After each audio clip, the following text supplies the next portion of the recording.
예, 오늘 함께 나눌 하나님의 말씀은 이사야 52장 11절 말씀부터 12절 말씀까지를 보도록 하겠습니다.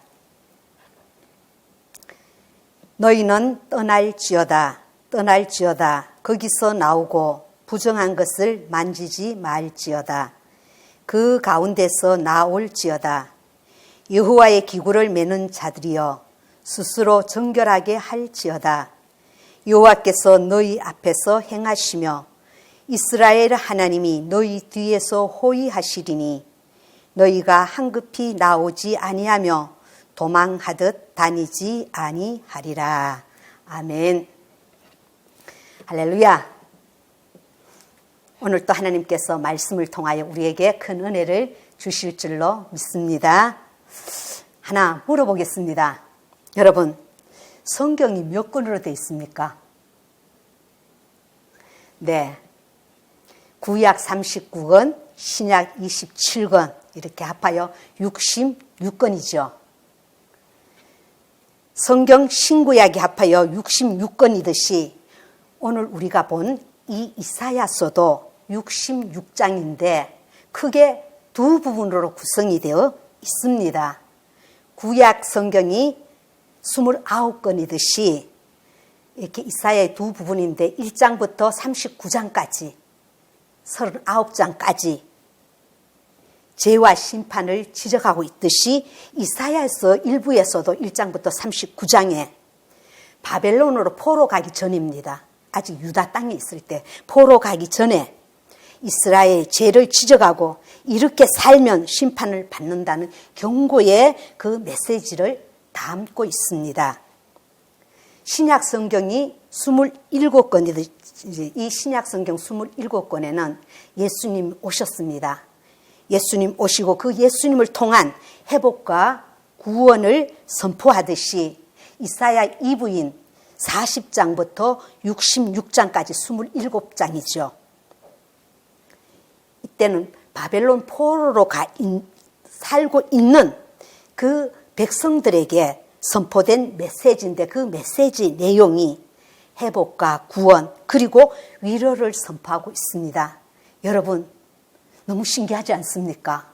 성경 66권, 이사야 66장 그리고 심판과 죄를 책망하는 것과 그리고 구원과 회복을 말씀하는 거 이게 너무 신기하지 않습니까? 그 중에서도 오늘 읽은 52장은 이스라엘 민족이 바벨론 포로에서 돌아올 것을 구체적으로 예언한 장인 것입니다. 그래서 52장 1절, 2절을 보면 이렇게 나와 있습니다. 시온이여 깰지어다 내 힘을 낼지어다 거룩한 성 예루살렘이여 내 아름다운 옷을 입을지어다 이제부터 할례 받지 아니한 자와 부정한 자가 다시는 내게로 들어옴이 없을 것임이라. 너는 티끌을 털어버릴지어다 예루살렘이여 일어나 앉을지어다 사로잡힌 딸 시온이여 내 목에 줄을 스스로 풀지어다. 여기 티끌을 떨어버릴지어다. 이 티끌은 포로로 가 있는 그 수치스러운 삶입니다. 그걸 떨어버리고 일어나라고 말씀을 하고 있습니다. 굳게 닫힌 감옥의 문을 열어주어도 스스로 떨치고 나와야만이 자유를 얻는 것처럼 하나님이 해방시켜 주셨는데도 불구하고 그들이 스스로 노예의 밧줄을 풀지 않으면 안 되는 것입니다. 하나님은 분명히 약속을 하셨습니다. 3절에 너희가 값없이 팔렸으니 돈 없이 속량되리라. 값없이 팔렸거든요. 돌아올 때도 돈 없이 속량되리라. 그런데 모든 예언이 대부분 그렇지만 이 예언 역시 바벨론 포로에서 돌아올 것만 예언한 것이 아닙니다. 이 52장에 메시아를 통한 구원을 예언하고 그 다음 장 53장에 가서 보면은 그 메시아가 우리를 구원하기 위해서 고난 받으실 것을 아주 구체적으로 묘사를 하고 있습니다. 그래서 구원할 것이니 거기서 떠나라는 것입니다. 거기서 떠나라. 거기서 나오라고 이렇게 말씀하고 있는데 오늘 거기서 떠나고 거기서 나오라고 주신 이 하나님의 말씀은 옛날 바벨론에 끌려가 포로 살고 있던 이스라엘 백성들에게만 주신 말씀이 아니라 오늘 하나님의 자녀임에도 불구하고 여전히 사단에 사로잡혀 있고 세상 죄에 매여 있는 하나님의 백성된 오늘 저와 여러분에게도 하시는 그런 말씀인 것입니다. 오늘 이 말씀에 함께 귀를 기울이면 좋겠습니다. 예레미야 29장에 보면은 선지자 예레미야가 바벨론 포로로 가 있는 그 유다의 장로들과 제사장들과 선지자들과 그리고 유다의 백성들에게 편지를 써서 보냅니다. 그 편지 내용이 이랬습니다. 29장 예레미야 29장 5절 7절에 보면은 너희는 집을 짓고 거기 살며 텃밭을 만들고 그 열매를 먹으라. 아내를 맞이하여 자녀를 낳으며 너희 아들이 아내를 맞이하며 너희 딸이 남편을 맞아 그들로 자녀를 낳게 하여 너희가 거기서 바벨론이죠. 번성하고 줄어들지 아니하게 하라. 너희는 내가 사로잡혀 가게 한 그 성읍의 평안을 구하고 그를 위하여 여호와께 기도하라. 이는 그 성이 평안함으로 너희도 평안할 것이라. 이런 편지를 써서 보냅니다. 이 한마디로 말하면 무슨 소리입니까? 빨리 안 돌아올 것이니까 그 정착하고 살아라고. 그래서 사는 동안에 평안하도록 하나님의 백성으로서 너희가 끌려가 있지만은 그러나 그 성이 평안하기를 위해서 그렇게 기도하라고 이렇게 편지를 써서 보냈습니다. 그래서 바벨론에 70년이 차면 그때 돌아올 것이라고 이렇게 포로로 가 있는 그들에게 이 편지를 보냈습니다.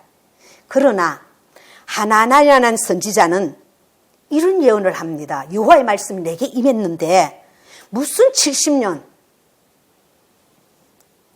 28장에 보면은 바벨론은 느부갓네살이 예루살렘에서 빼앗아 바벨론으로 옮겨간 여호와의 성전의 모든 기구를 2년 안에 다시 이곳으로 돌아오고 포로로 끌려갔던 사람도 다시 이곳으로 돌아온다 그랬어. 여호와의 말씀이 그랬어. 이렇게 전했습니다. 여러분 같으면 누구의 말을 믿으시겠습니까? 아니, 누구의 말을 믿고 싶습니까? 70년 포로 생활한다는 말이 더 좋습니까? 2년 하고 돌아온다는 말. 예레미야의 말보다는 하나냐 선지자처럼 2년 다 그렇게 믿고 싶었습니다. 그렇게 또 하나님의 백성을 어떻게 70년이나 거기 살게 하겠어? 맞아, 2년일 거야. 다 이렇게 생각을 했습니다. 그러나 하나냐가 예언했던 대로 2년, 3년, 10년이 지나도 그들은 돌아오지 못했습니다. 오히려 예루살렘 성곽이 무너지고 성전은 불타버렸고 나라가 망했다는 소문과 함께 시드기야 왕과 그리고 귀족들과 왕족들이 포로로 끌려왔다는 소문을 듣게 되었습니다. 그들은 이 소식을 듣고 자포자기했습니다. 절망했습니다. 그때 그들은 비로소 예레미야 선지자의 말이 옳다고 이렇게 생각을 했습니다. 그렇게 해서 70년이라는 세월이 흐르게 되었습니다. 그래서 그들은 바벨론에 정착을 했습니다. 예레미야의 말대로 집도 짓고 텃밭도 만들었습니다.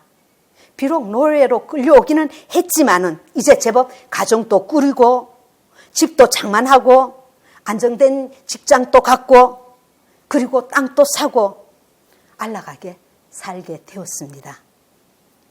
그런데 어느 날 새로 등극한 고레스라는 왕이 포로로 잡혀온 그 유다인들에게 이 모든 포로민들은 자기 고향으로 돌아가도 좋다는 그런 명령이 내려졌습니다. 여러분 좋지 않습니까? 돌아가도 좋다고 하니까 이제 노예생활, 포로생활 끝! 고향으로 돌아갈 수 있으니까 너무너무 좋지 않습니까? 많은 사람이 돌아갈 것 같았지만은 막상 귀한 영이 내렸을 때 짐을 꾸려서 예루살렘으로 돌아온 사람은 몇 명밖에 되지 않았습니다.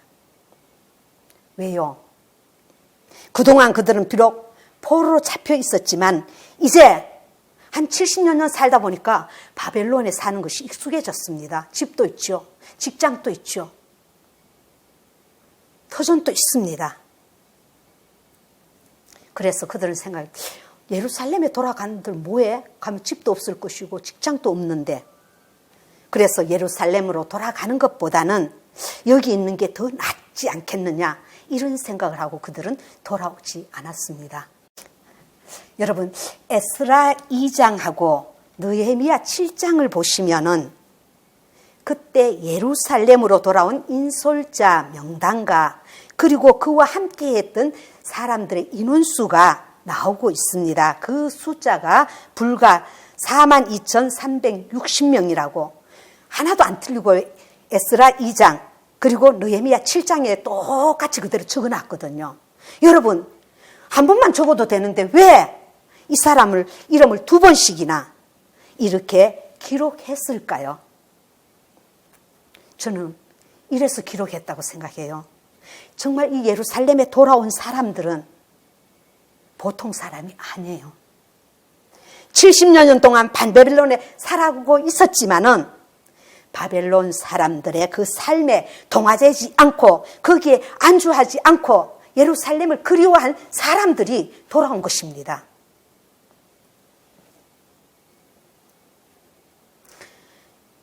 바벨론에 있던 주택도 전답도 다 포기하고 오직 예루살렘으로 돌아온 사람들이기 때문에요. 내가 누리고 있던, 내가 소유하고 있던, 내가 안전이 보장되어 있던 그 모든 삶을 내려놓고 떠나온다는 것은 쉬운 일이 아닙니다.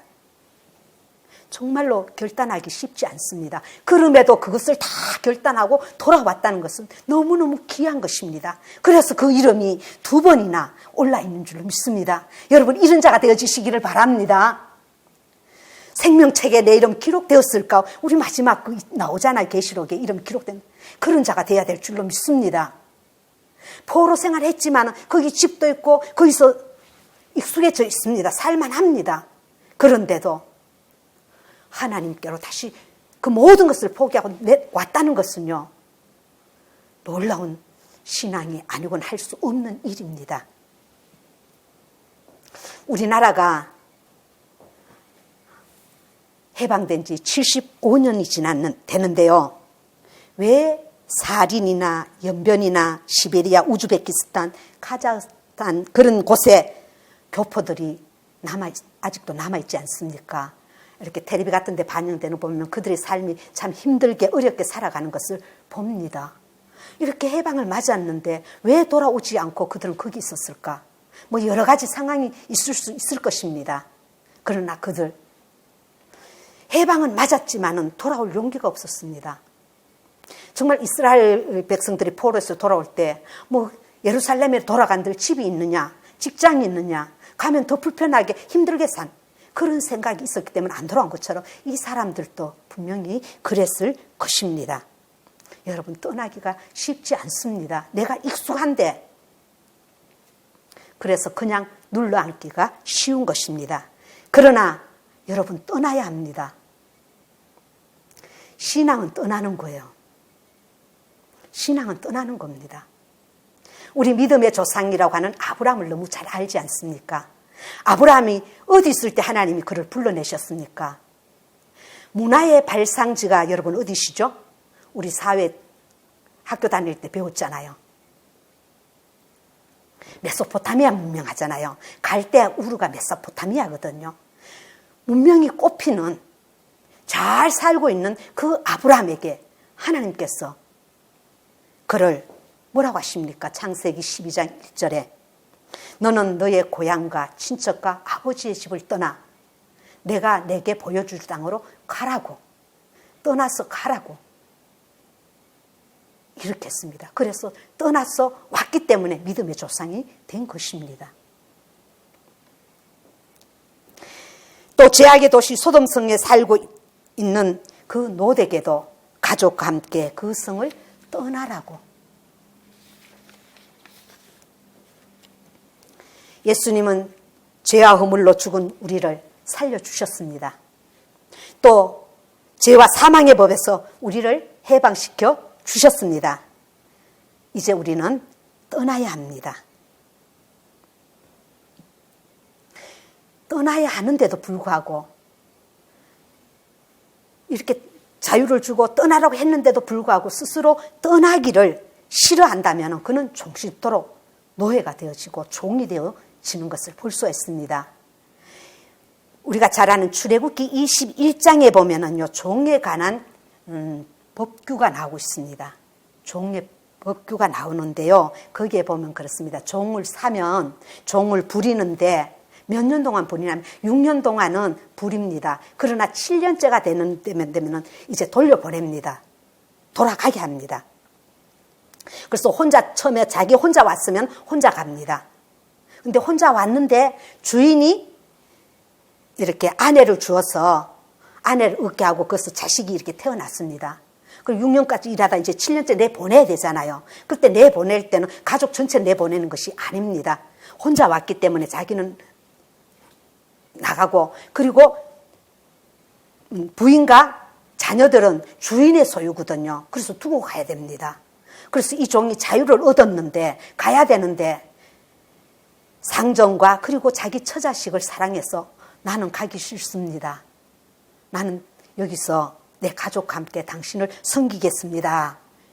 주인을 섬기겠습니다. 이렇게 하면은 그 주인이 그 종을 데리고 제사장에게로 갑니다. 그러면은 그리고 나가고는 문설주에다가 대고 길을 송곳으로 길을 뚫습니다. 그러면은 그렇게 해갖고 증거로 이 사람은 영원히 이 상전의 종이다. 영영토록 종신토록 이렇게 상전을 섬기리라. 그렇게 하면서 길을 뚫었거든요.